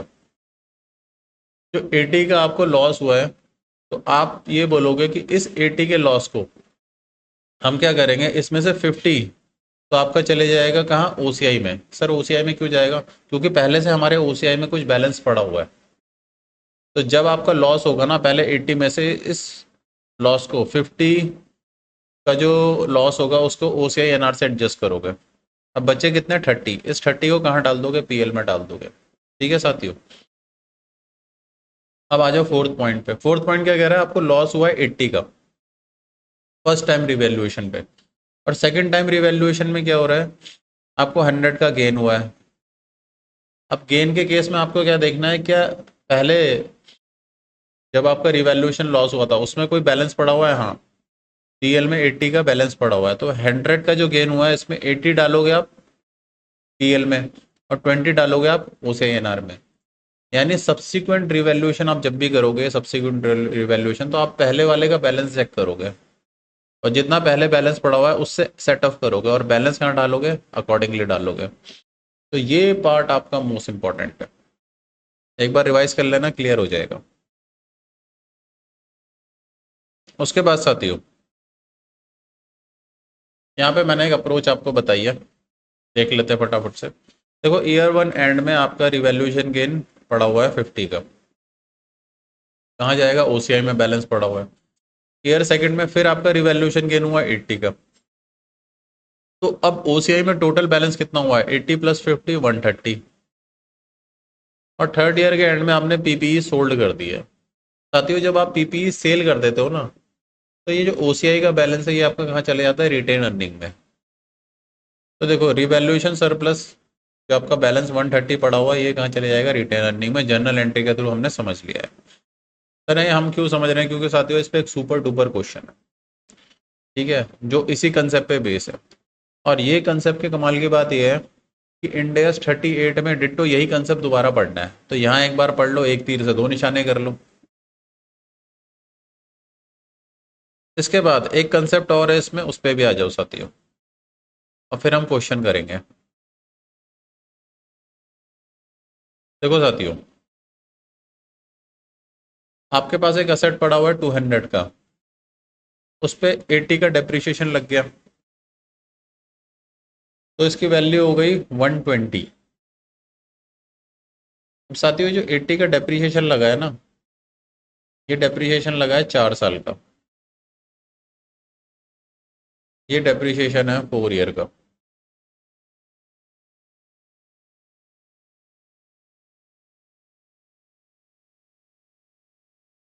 चार साल बाद हमने ये देखा कि इस असेट की वैल्यू हो गई है 150, हमारी कैरिंग अमाउंट 120 से हो गई है 150, यानी 30 का हमें क्या मिल गया, oh my God, revaluation gain, very very goods.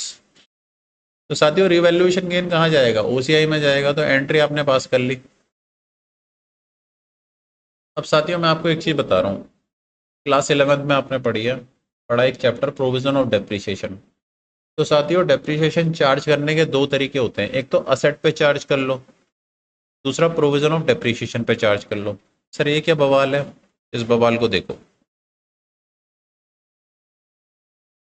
इस बवाल को यहाँ देखो। साथियों आप provision of depreciation method use कर रहे हो, यानी इस डेप्रिसिएशन को आप पीपीई में ना लगा के एक आपने अलग से अकाउंट खोल लिया, प्रोविजन ऑफ डेप्रिसिएशन, वहां लगा रहे हो, तो सारा डेप्रिसिएशन यहाँ इकट्ठा होता रहेगा और जो पीपीई है वो आपका ग्रॉस वैल्यू पे दिखता रहेगा। ये कंसेप्ट है।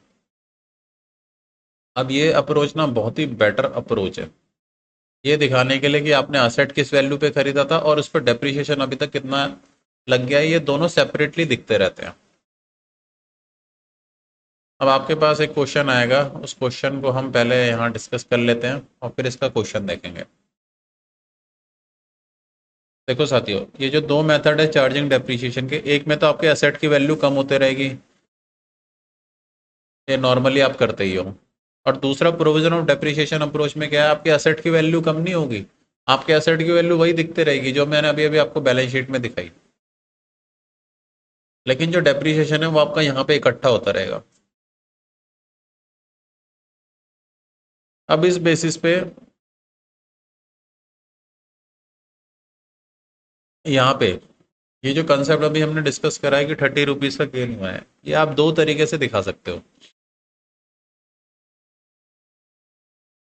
एक तो साथियों आप इस एक्यूमुलेटेड डेप्रिसिएशन अकाउंट को एलिमिनेट कर दो, आपका जो भी यहाँ पे 80 रुपीज का प्रोविजन ऑफ डेप्रिसिएशन अकाउंट है इसे आप एलिमिनेट कर दो, उड़ा दो, ठीक है। सर कैसे उड़ाएंगे, देखो ये जो एक्यूमुलेटेड डेप्रिसिएशन 80 में पड़ा हुआ है, आपने असेट को कम कर दिया, तो आपकी असेट अब फाइनली 80 से कम हो गई, ठीक है। और जो 30 रुपीज का गेन है ये आपने पीपीई में बुक कर दिया। तो यहाँ पे आपने किया क्या है साथियों, देखो यहाँ पे पहले आपने असेट को 80 से कम कर दिया, तो ये हो गई 120, ठीक है। और फिर आपने 120 को 150 से कंपेयर कर दिया तो 30 रुपीज़ का गेन आपने बुक कर लिया। अगर आप ध्यान से देखोगे तो यही आपने जनरल एंट्री में करा है, 2 एंट्री पास हो गई, गेम ओवर। उसके बाद आपने कहा हमें डेप्रिसिएशन को एलिमिनेट नहीं करना, यहाँ पे जो डेप्रिसिएशन पड़ा हुआ है 80 का, ये हम चाहते हैं एज इट इज़ पड़ा रहे। ठीक है, मत एलिमिनेट करो। तो इसके लिए आपको 3 स्टेप दिए गए हैं जिससे आपका एलिमिनेट नहीं होगा एक्यूमुलेटेड डेप्रिसिएशन। सबसे पहले सर आप क्या करोगे, परसेंटेज गेन निकालोगे। परसेंटेज गेन मतलब सर जो आपको 30 रुपीज़ का गेन हुआ है, रिवैल्यूएशन गेन, ये परसेंटेज टर्म में कितना गेन हुआ है। सर ये तो क्लास 6 का टॉपिक है बिल्कुल। तो revaluation gain divided by carrying amount, तो 30 डिवाइड बाय 120 इंटू 100 आ गया, 25% का आपको रिवैल्यूएशन गेन हुआ है। अब ये जो गेन आपका ने निकाला है इसे आप निकालो, लगाओ ग्रॉस ब्लॉक में और accumulated depreciation. Sir gross block हमारा कितना है, यहाँ देखो बैलेंस शीट में 200 और एक्यूमुलेटेड डेप्रिसिएशन, इन दोनों पे इस परसेंटेज को लगाओ, तो 200 प्लस 25% और 80 प्लस 25%, ये कितना हो जाएगा, सॉरी 200 इंटू 20% और 80 इंटू 20%, सर 50/20। तो साथियों देखो ध्यान से, आपका एक्यूमुलेटेड डेप्रिसिएशन बढ़ गया है 20 से, ठीक है, और आपका ग्रॉस ब्लॉक बढ़ गया है कितना, 50 से। आप जनरल एंट्री में ये पुट करोगे, देखो ग्रॉस ब्लॉक जब बढ़ता है, असेट बढ़ता है तो डेबिट करते हो, और एक्यूमुलेटेड डेप्रिसिएशन जब बढ़ता है क्योंकि ये प्रोविजन होता है तो ये क्रेडिट होगा। बैलेंसिंग फिगर 30 आ जाएगा आपका, ये क्या होगा आपका रिवैल्यूएशन भी, ये आपका साथियों आ जाएगा बैलेंसिंग फिगर। अब साथियों ये जो मैंने आपको कराया है सेम टू सेम यही क्वेश्चन है।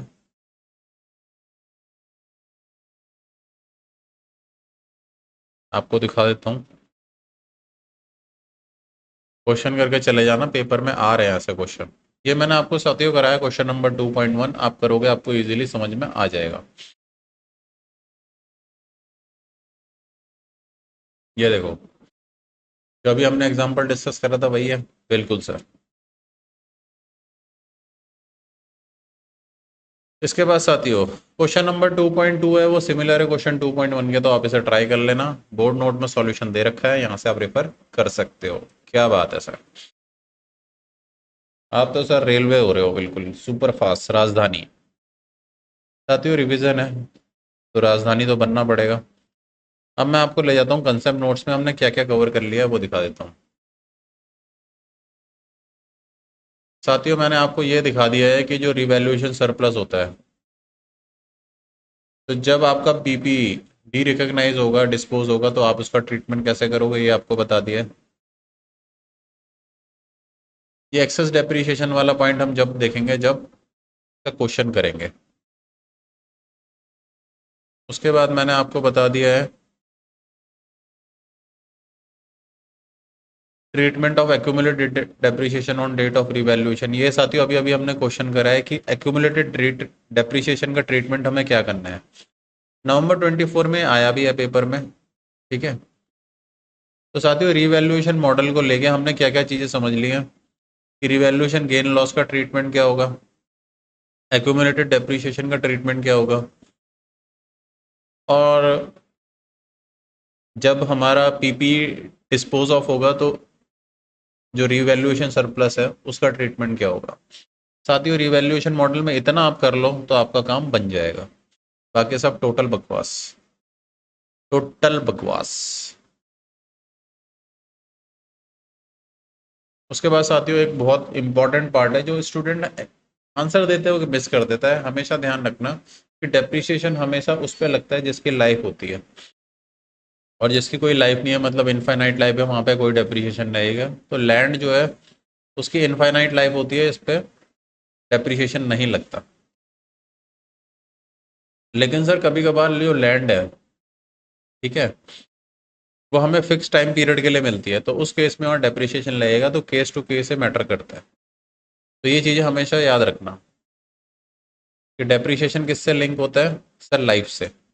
लाइफ है तो डेप्रिसिएशन लगेगा, इनफाइनाइट है लाइफ है तो कोई डेप्रिसिएशन नहीं लगेगा।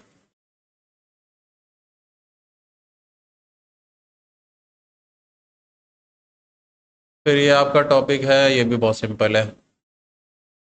तो डेप्रिसिएशन मेथड क्या होता है, क्लास 11 से पढ़ते आ रहे हो सर, एसएलएम, डब्ल्यूडीवी और unit of production method. Sir unit of production method यहाँ पे क्वेश्चन नहीं है, इंडेक्स 38 में क्वेश्चन है, तो वहां समझ लेंगे।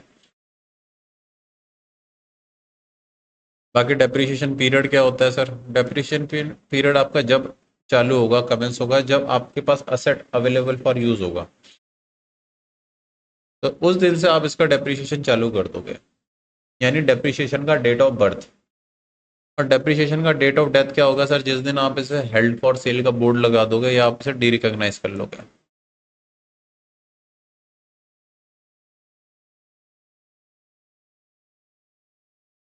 उसके बाद साथियों,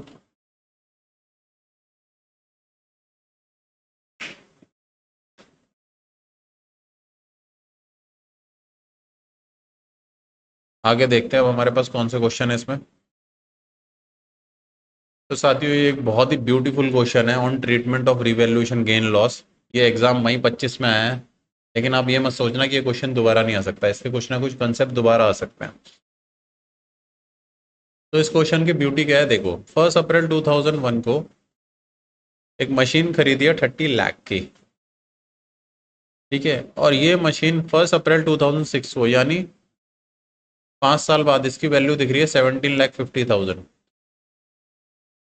साथ ही इस क्वेश्चन में प्रॉब्लम ये है, इस क्वेश्चन में ना काफ़ी सारे हिडन चीज़ें हैं, छुपी हुई चीज़ें हैं, वो आपको निकालनी है। इसमें हमें ना डेप्रिसिएशन पर ईयर नहीं दिया हुआ, हम इसे कैलकुलेट कैसे करेंगे, देखो 30 लाख की आपकी मशीन थी ऑन डेट ऑफ एक्विजिशन, 5 साल बाद उसकी वैल्यू हो गई 17.5 लाख, यानी डेप्रिसिएशन हो गया 12.5 लाख। तो साथियों पर ईयर डेप्रिसिएशन कैसे निकालोगे, 12.5 अगर 5 साल का है तो एक साल का हो जाएगा 2.5 लाख। एक तो डेप्रिसिएशन यहाँ पे गिवन नहीं है, दूसरा यूजफुल लाइफ भी क्वेश्चन में गिवन नहीं है, तो यूजफुल लाइफ कैसे निकालोगे। अगर साथियों पर ईयर डेप्रिसिएशन 2.5 लाख है और ओरिजिनल वैल्यू 30 लाख है, तो सॉल्व करके आप निकाल लोगे यूजफुल लाइफ 12 ईयर आएगी। तो साथियों आधा गेम तो बच्चों का यहीं ओवर हो जाता है इस क्वेश्चन को फर्स्ट टाइम देख के, कि सर इसमें तो लाइफ ही नहीं दे रखी, डेप्रिसिएशन अमाउंट ही नहीं दे रखा, तो सॉल्व कैसे करेंगे। साथियों सॉल्व ऐसे हो गए, क्या बात है सर।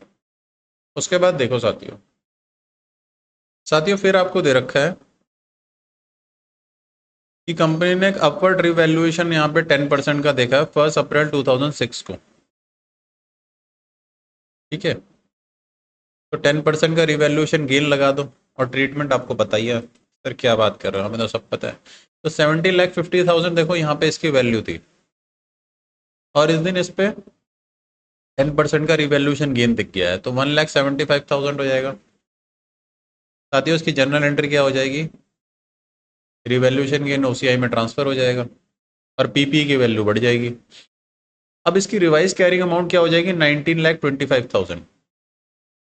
अब देखो साथियों ध्यान से देखने वाली बात है कि ये जो असेट है इसकी टोटल लाइफ कितनी है, अभी हमने निकाली 12 साल, और 5 साल इसके कंप्लीट हो गए हैं, तो बचे कितने हैं, 7 साल। तो ये जो 19.25 न्यू वैल्यू आई है इसकी, जो फेयर वैल्यू, इस पे डेप्रिसिएशन लगेगा, ये यहाँ पे कैच पॉइंट है। तो 19.25 डिवाइड बाय जो इसकी लाइफ है रिमेनिंग 7 ईयर, तो डेप्रिसिएशन अमाउंट आ जाएगा 2.75, और आफ्टर डेप्रिसिएशन कैरिंग अमाउंट आ जाएगी 13.75, ठीक है, तो ये कैच है यहाँ पे। अब यहाँ पे गलती क्या करते हैं बच्चों, ये भी सुन लो, बच्चे क्या करेंगे कि फेयर वैल्यू से पहले जो वैल्यू आई है, यानी 1750, इस पर डेप्रिसिएशन लगा देंगे, और फिर उस पर रिवैल्यूएशन गेन निकालेंगे। तो साथियों ये मत करना, पहले हमेशा याद रखना रिवैल्यूएशन गेन लगाना है, जो रिवैल्यूएशन गेन के बाद वैल्यू आती है उस पर डेप्रिसिएशन लगाना है, उल्टा मत कर देना, एग्जाम में ऐसे ऐसी सिली मिस्टेक्स भी होती हैं। अब आगे देखते हैं, एक साल बाद on 1 April 2018 the machinery was revalued downward by 15%। Yes, अब ये वो पॉइंट आ गया जो हमें सीखना था, कि पहले रिवैल्यूएशन गेन हो रहा है और फिर बाद में रिवैल्यूएशन लॉस हो रहा है, ठीक है। और यहाँ पे एक और खेल है, company also re estimate the machinery remaining life to be 8 year, ठीक है। अभी साथियों अगर मैं बताऊं, अगर आप ध्यान से सुन रहे हो, तो अभी एक्चुअल में जो हमारी मशीन की रिमेनिंग लाइफ है वो कितनी है एक्चुअल में, वो साथियों 6 ईयर, लेकिन इन्होंने रिवाइज कर दिया उसे 8 ईयर्स में। ठीक है, तो यहाँ पे देखो साथियों, उसकी कैरिंग अमाउंट 13,75,000 है। उसमें से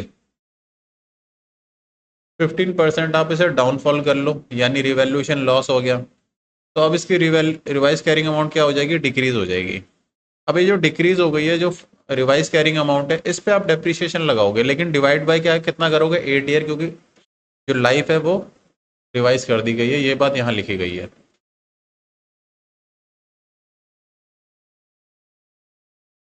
तो यहाँ तक क्लियर है साथियों? सर बिल्कुल क्लियर है। यहाँ पे साथियों 6 होगा।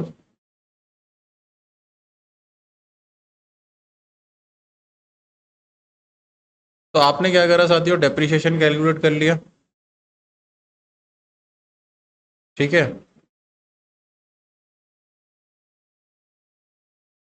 1 साल का, फिर आपने 2009-10 दूसरे साल का भी कैलकुलेट कर लिया, और 31 मार्च 2020 को इसकी वैल्यू आ गई है, यानी 2 साल का आपने डेप्रिसिएशन लगा लिया, पहला दूसरा। तो साथियों यहाँ पे मुझे एक आपको चीज़ बतानी है जो बहुत इंपॉर्टेंट है, और वो ध्यान से देखो। यहाँ पे जो रिवैल्यूएशन लॉस आया है आपको, इसका ट्रीटमेंट क्या होगा, यहाँ पे देखो आओ। यह मैंने वर्किंग नोट 4 में बताया आपको। देखो वर्किंग नोट 4 में अगर आप आओ, देखो 1,75,000 आपका रिवैल्यूएशन गेन था। ठीक है, अब साथियों एक समझने वाली बात है कि आपकी जो असेट डेप्रिशिएट हो रही है, वो किस वैल्यू पे हो रही है सर, जो कैरिंग अमाउंट थी प्लस जो रिवैल्यूएशन गेन था, दोनों वैल्यू पे आपका डेप्रिशिएशन लगेगा। तो अब मैं आपसे बता रहा हूँ, जो रिवैल्यूएशन गेन है उस पर डेप्रिशिएशन कितना लगा, 1,75,000 divide by 7 year into 2 year, तो 2 साल का आपका डेप्रिशिएशन लग रहा है रिवैल्यूएशन गेन अमाउंट पे। तो टोटल 50,000 का आपका रिवैल्यूएशन गेन में से डेप्रिशिएशन माइनस हो गया, तो रिवैल्यूएशन गेन में बैलेंस कितना बचा है 2 साल बाद, सर ये बचा है 1,25,000। यही मुझे आपको बताना है कि रिवैल्यूएशन गेन जो है उसका भी बैलेंस जो है कम होता रहता है, क्योंकि उस पर डेप्रिशिएशन लग रहा है। तो इसकी वैल्यू हो गई 1,25,000। अब इस 1,25,000 को यहाँ पे फटाफट देखना है सबने। अब यहाँ पे देखो,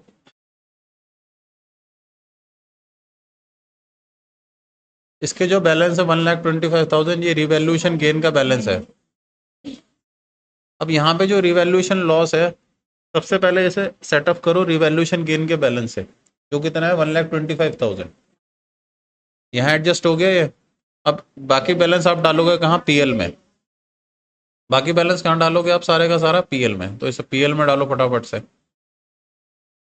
तो फाइनली एंट्री क्या होगी इसकी, यहाँ पे देखो, जो 2,06,250 का अमाउंट है जो रिवैल्यूएशन डाउनवर्ड हुआ है, वो सबसे पहले आप एडजस्ट करोगे रिवैल्यूएशन गेन के बैलेंस से, और बैलेंस आपका जाएगा पीएल में। ये यहाँ पे कैच पॉइंट है, ये सबसे इंपॉर्टेंट पार्ट है इसमें।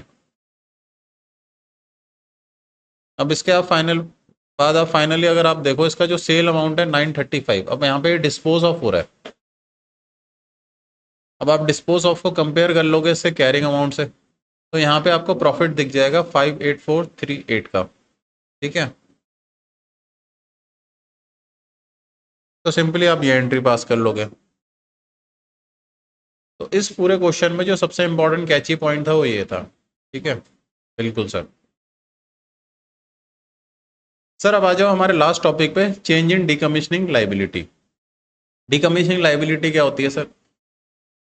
सर जो लाइफ है हमारे प्रॉपर्टी प्लांट एंड इक्विपमेंट की, ठीक है, जैसी वो लाइफ खत्म होती है, हमें उस असेट को रीस्टोर करके देना होता है एज इट इज कंडीशन में।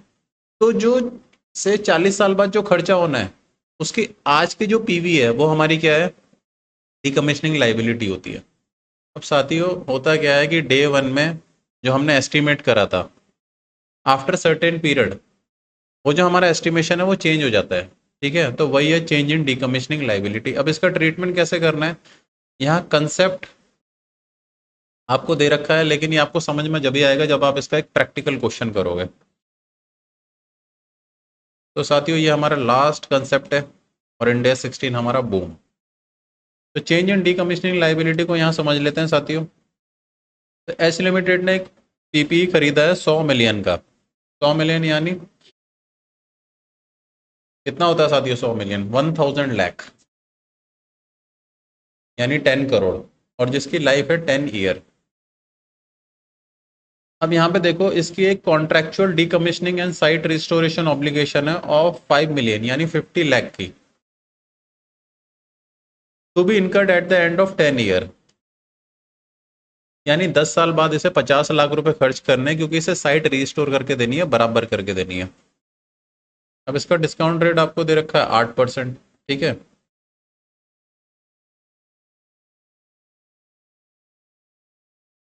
यहाँ पे डेप्रीशिएशन मेथड जो है वो एसएलएम है, और एच लिमिटेड यहाँ पे यूज कर रहा है कॉस्ट मॉडल। है बहुत इंपॉर्टेंट है साथियों, जब भी आपके पास चेंज इन डीकमीशन लाइबिलिटी का क्वेश्चन आए ना, आप ये देख लेना कि कंपनी ने कौन सा मॉडल यूज करा है, कॉस्ट मॉडल करा है या रिवैल्यूएशन करा है। दोनों ही मॉडल के क्वेश्चन कराऊंगा आपको। तो आपसे कैरिंग वैल्यू ऑफ पीपीई कह रहा है eight the end of each year. ठीक है, पहले तो इसने ये अज्यूम करा है कि डिकमीशनिंग लाइबिलिटी में कोई चेंज नहीं है। ठीक है, जो पहले एस्टिमेट था डे 1 पे और 10th ईयर के एंड में, वही उसकी डिकमीशनिंग लाइबिलिटी का अमाउंट है। तो यहाँ देख लो क्वेश्चन नंबर 4.2 में फटाफट से देखो। सबसे पहले डे 1 में आप कैसे करते थे? जो उसका परचेज प्राइस है, present value of decommissioning liability, तो 5 मिलियन तो आपको 10th ईयर के एंड में देने हैं। इसको आप 8% से डिस्काउंट कर लोगे, पुल करोगे तो आएगा 2.32, टोटल अमाउंट आ गया 102.32। अब साथियों यहाँ पे देखो, पीपी में क्या करना है, आपको डेप्रिसिएशन लगाना है हर साल। कैसे करोगे sir? 102.32 divided by 10 year, depreciation आ जाएगा। डेप्रिसिएशन लगाते रहो, हर साल इसकी वैल्यू आ जाएगी। ठीक है, मैंने 4 साल तक लगा लिया है, उसके बाद मैंने होमवर्क दे दिया है। और जो आपका present value of decommissioning liability है, तो साथियों ये आपका एक तरीके से क्या होता है सर? फाइनेंशियल लाइबिलिटी होता है। तो फाइनेंशियल लाइबिलिटी की अकाउंटिंग आपने कहाँ सीखी है? इंड एस 109 में। तो 2.32 पे आप 8% का इंटरेस्ट लगाओगे, इसे अनवाइंड करते रहोगे, ये बढ़ता रहेगा। सर ये कब तक बढ़ता रहेगा? जब तक इसकी वैल्यू 10 लाख ना हो जाए। ये साथियों 10th ईयर के एंड में इसकी वैल्यू कितनी हो जाएगी? यहाँ पे 10। यहाँ पे देखो, यहाँ पे इसकी वैल्यू 10th ईयर के एंड में कितनी हो जाएगी? 10। अब साथियों इस केस में तो कुछ भी नहीं था, ये तो नॉर्मल था, क्योंकि यहाँ पे डिकमीशनिंग लाइबिलिटी चेंज नहीं हो रही। जो अगला पार्ट है साथियों, उसमें डिकमीशनिंग लाइबिलिटी चेंज हो रही है आपकी। दिखाओ सर, अगला पार्ट दिखाओ। हाँ, जो देखते हैं, eight the end of 4 year entity expected the cash outflow on account of decommissioning will be 8 million in place of 5 million। अब हमें ये लग रहा है, जो हमने एस्टिमेट लगाया था डे 1 में कि हमारी लाइबिलिटी होगी 5 मिलियन, वो एस्टिमेट ही गलत था। जो हमने सोचा था वो नहीं हुआ। तो यहाँ भी वही हुआ है साथियों। तो कैसे अकाउंट करेंगे? सबसे पहले तो आपको टाइम पीरियड ध्यान रखना है कि कब ये हो रहा है। ये हो रहा है 4th ईयर के एंड में। कब हो रहा है ये? 4th ईयर के एंड में।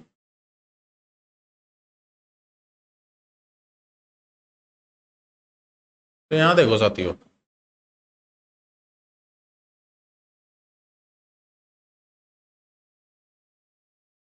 मैंने टाइमलाइन में आपको दिखा दिया है। 4th ईयर के एंड में एस्टिमेट चेंज हो रहा है।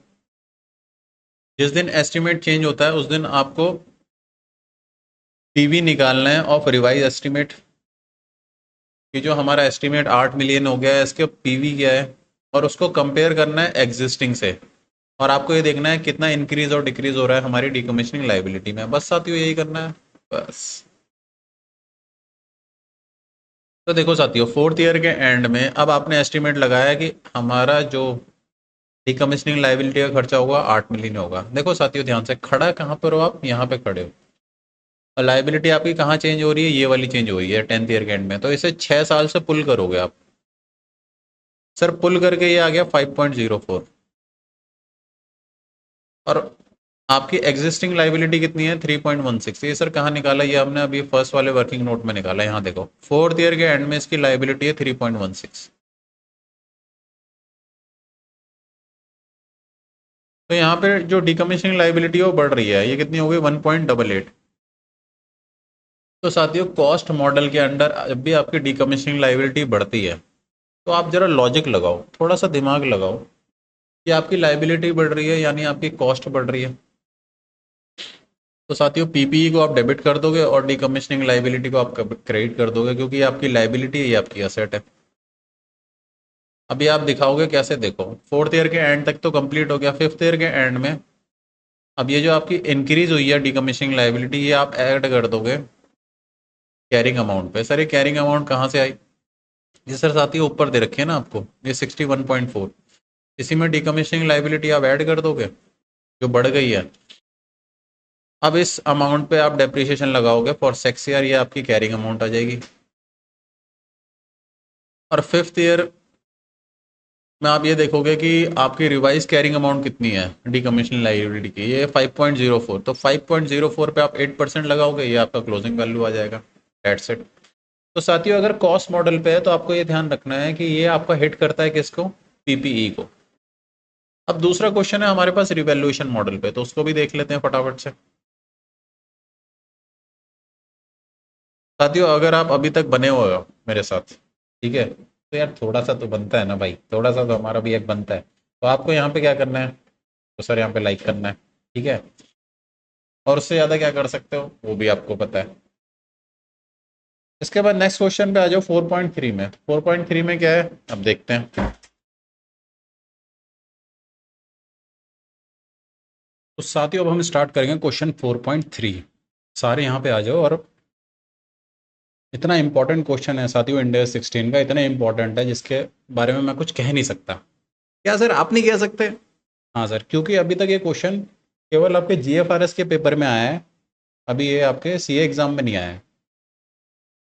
तो बम की तरह फूटेगा जिस दिन भी फूटेगा। तो एक कंपनी है न्यूकर पावर प्लांट है इनके पास, ठीक है, इसकी लाइफ जो है 40 ईयर है और इस पर इन्होंने काम करा है 1 अप्रैल 2001 से, ठीक है।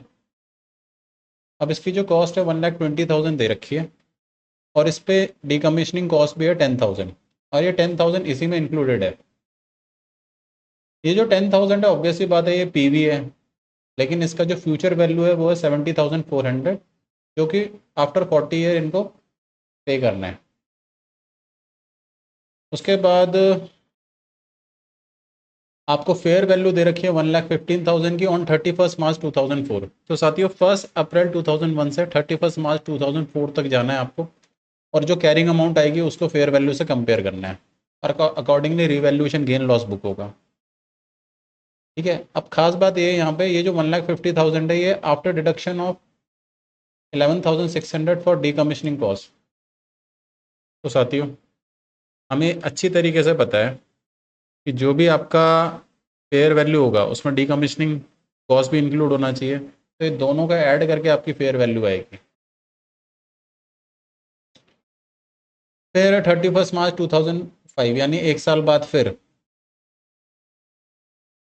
जो प्रेजेंट वैल्यू है डीकमीशनिंग लाइबिलिटी की वो डिक्रीज हो गई है 5,000 से, ठीक है। ऑब्वियसली बात है हमें पता था एक ना एक टाइम ऐसा आएगा जब डीकमीशनिंग लाइबिलिटी में चेंजेस होंगे।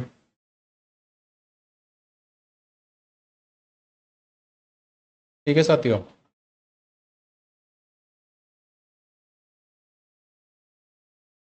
फिर ये कह रहा है ऑन 31 मार्च 2005 जब इसकी डीकमीशनिंग लाइबिलिटी चेंज हो रही है, अब असेट की वैल्यू है 1,07,000, ठीक है, और इस 1,07,000 में आपको डीकमीशनिंग लाइबिलिटी भी एडजस्ट करना है। तो क्वेश्चन बहुत ही अच्छा है, सॉल्यूशन देखेंगे सब क्लियर हो जाएगा।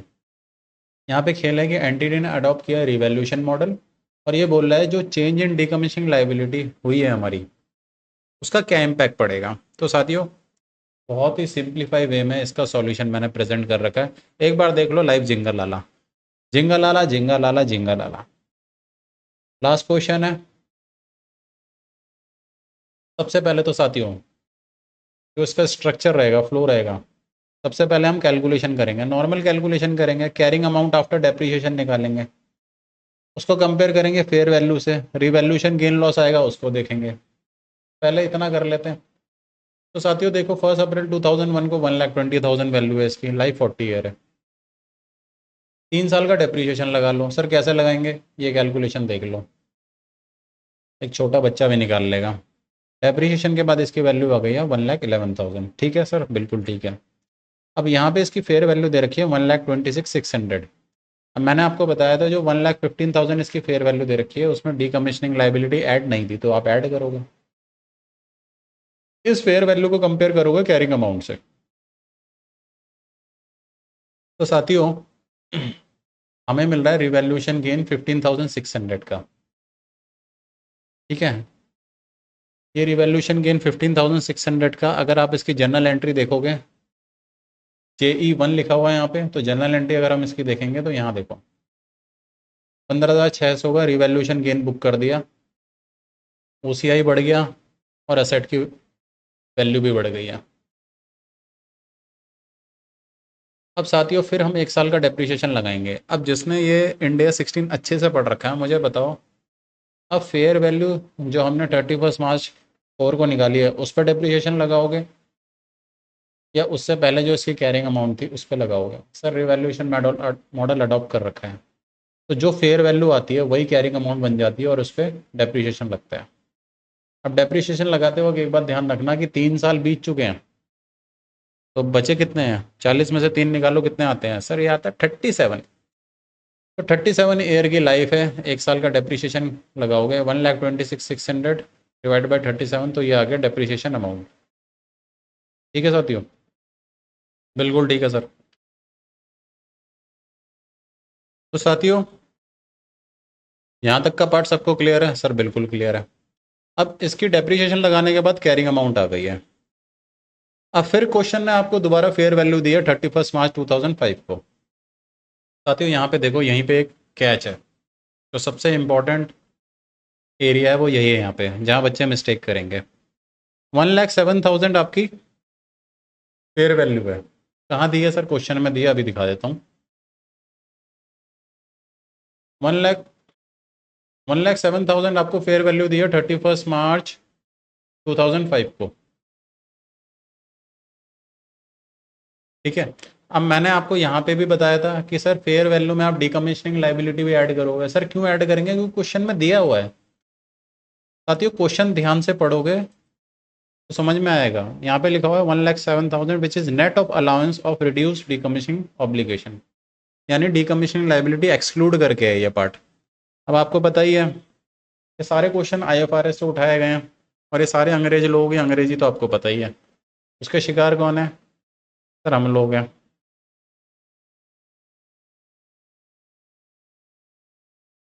अब साथियों यहाँ पे ना आपको डीकमीशनिंग लाइबिलिटी रिवाइज निकालनी पड़ेगी क्योंकि 5,000 से आपकी डीकमीशनिंग लाइबिलिटी रिड्यूस हो रही है। तो सर ये हम कैसे निकालेंगे? देखो साथियों ये ऐसे निकालेंगे। 31 मार्च 2004 को आपको डीकमीशनिंग लाइबिलिटी 11,600 क्वेश्चन में दे रखी है। अब सर हम करेंगे क्या? 31 मार्च 2005 तक हमें पता लगाना है कि जो ओल्ड डीकमीशनिंग लाइबिलिटी थी वो क्या थी।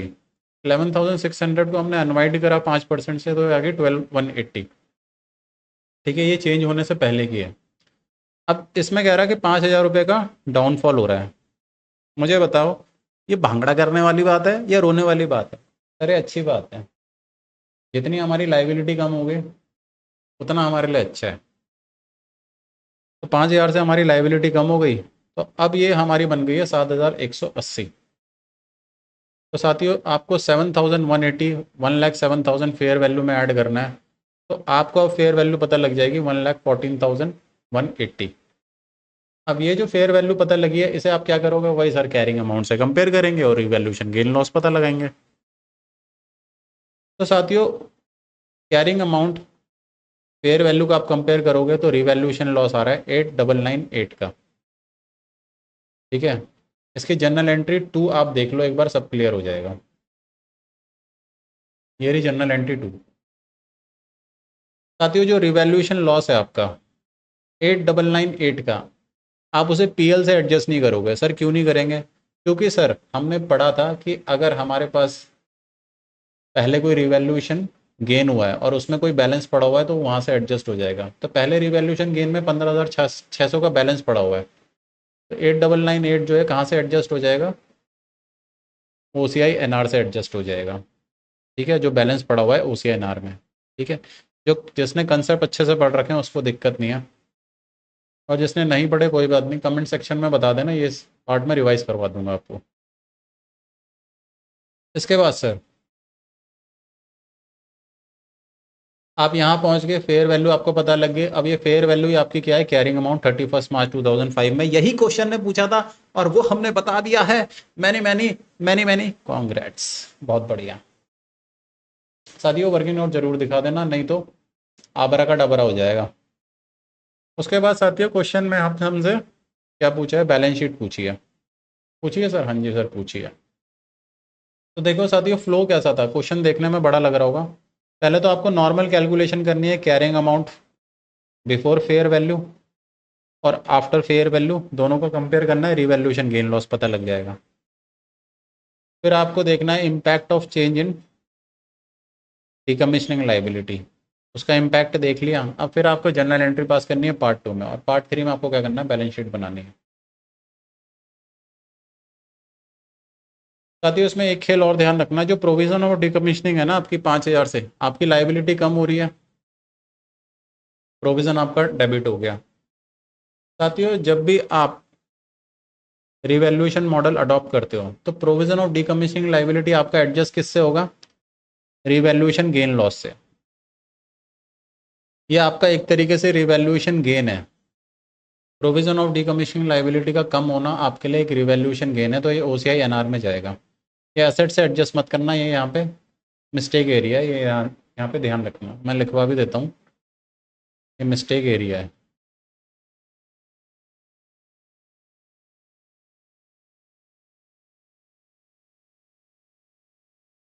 इसको मैं अभी है ना आपको कंसेप्ट नोट्स में भी दिखा दूंगा, क्लियर हो जाएगा आपको।